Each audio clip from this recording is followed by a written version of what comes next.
2004 সালের 9 ফেব্রুয়ারির রাতে মরা মুরে আমেরিকার নিউ হ্যাম্পশায়ারের একটি নির্জন রাস্তায় গাড়ি দুর্ঘটনার শিকার হন। একজন প্রত্যক্ষদর্শী তাকে দেখে সাহায্যের হাত বাড়িয়ে দিলেও সে তা প্রত্যাখ্যান করেছিল। কয়েক মিনিট পরে পুলিশ আসার আগেই সে উধাও হয়ে গেল।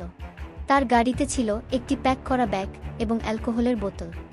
বরফে তার পায়ের ছাপ ছিল, কিন্তু কোনো শরীর ছিল না, এমনকি কোথাও যাওয়ার কোনো চিহ্ন ছিল না।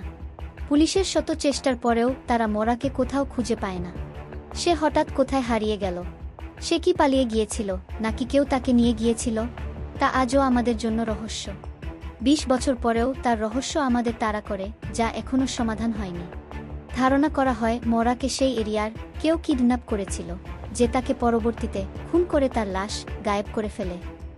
তার সাথে আসলে কি হয়েছিল বলে আপনার মনে হয় তা কমেন্টে জানান। পরবর্তী রহস্য উন্মোচন করতে আমাদের সাথে থাকুন।